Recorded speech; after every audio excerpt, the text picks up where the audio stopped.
నమస్తే ఫ్రెండ్స్, నేను మీ ముత్య.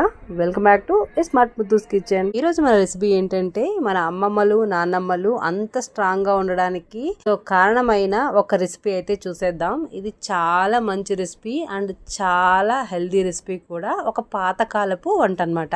ఇది తినడం వల్లే అండి వాళ్ళు చాలా గట్టిగా స్ట్రాంగ్ గా ఉంటారనమాట. ఎటువంటి నడుము నొప్పులు లేకుండా. పిల్లలు ఎక్స్పెషలీ ఈ రెసిపీ తిన్నారనుకోండి, వాళ్ళకి ఎలాంటి నడుము నొప్పులు ఉండవండి. చిన్నప్పటి నుంచే అలవాటు చేస్తే వాళ్ళకి హ్యాబిట్ గా అవుతుంది. ప్లస్ వాళ్ళు స్ట్రాంగ్ గా ఉంటారనమాట. పిల్లలకే కాదండి, మగపిల్ల వాళ్ళకి కూడా ఇవ్వడం వల్ల ఫ్యూచర్ లో వాళ్ళకి బ్యాక్ పెయిన్స్ అవి రాకుండా ఉంటాయన్నమాట.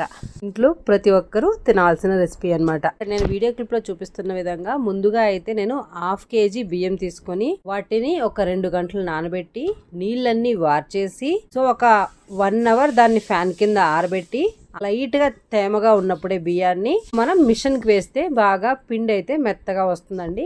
మిక్సీలో కూడా వేసుకోవచ్చు, కాకపోతే మిషన్ కి వేస్తే ఇంకా పిండి బాగా వస్తుంది అనమాట.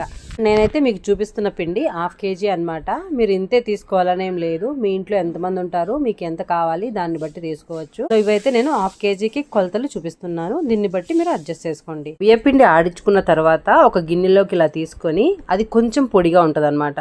ఆ పొడి పిండిని అలానే మనం ఆవిరి పట్టకూడదు.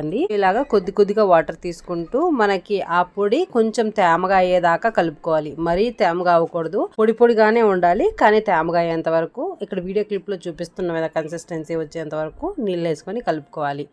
సో ఇక్కడ గుర్తుపెట్టుకోండి, ముద్దగా అయితే మనం పిండి అనేది బాగుండదు అనమాట. ఇలా మనం చేతితో ఇలా అంటే మాత్రం ఇలా ముద్దగా రావాలి. అంతవరకు మాత్రమే వాటర్ లైట్ గా పోసుకొని మనం కలుపుకోవాలి. ఇక్కడ ఉండలు లేకుండా అయితే కలుపుకోవాలన్నమాట. ఇలా కలుపుకున్న పిండిని మనకి ఇడ్లీ పాత్ర ఉంటది కదా, ఇడ్లీ పాత్రలో వాటర్ పోసుకొని తగినన్ని. సో తర్వాత ప్లేట్ పెట్టిన తర్వాత ఇప్పుడు ఇడ్లీ పాత్రలో మనం వైట్ కలర్ క్లాత్ వేసుకుని ఆ క్లాత్ కూడా వాటర్ లో తడిపేసి నీళ్ళన్ని పిండేసి తేమ క్లాత్ ని వేస్తే మనకి పిండి అనేది అతుక్కోకుండా బాగుంటది అనమాట. ఇలా తేమ క్లాత్ ని వేసేసి ఈ తేమ క్లాత్ పైన మనం కలుపుకున్న పిండి ఉంది కదా సెపరేట్ గిన్నెలో, దాన్ని ఇందులోకి వేసేసుకోవాలి. వేసేసుకున్న తర్వాత ఈ క్లాత్ తో మొత్తం పిండిని మనం క్లోజ్ చేసేయాలన్నమాట. ఇప్పుడైతే ఇడ్లీ పాత్ర పైన మూత పెట్టేసి, ఇది మనం ఇడ్లీ ఎలా ఆవిరి పెడతామో అలాగా ఒక 20 నిమిషాల నుంచి 30 నిమిషాల వరకు మీడియం ఫ్లేమ్ లో దీన్ని ఉడికించుకోవాలన్నమాట. ఈ పిండిని 20 నిమిషాల తర్వాత మూత తీస్తున్నాను. చక్కగా మన పిండి అయితే ఆవిరికి ఉడికిపోతుంది అనమాట. చూసారా, చక్కగా మన పిండి అయితే ఆవిరికే ఉడికిపోయి ఉంటది. సో వేడిగా ఉంటది. కొద్దిగా చల్లారిన తర్వాత ఈ పిండిని మనం కలుపుకోవాలి. చూసారా, ఇలా ఉంటది అనమాట.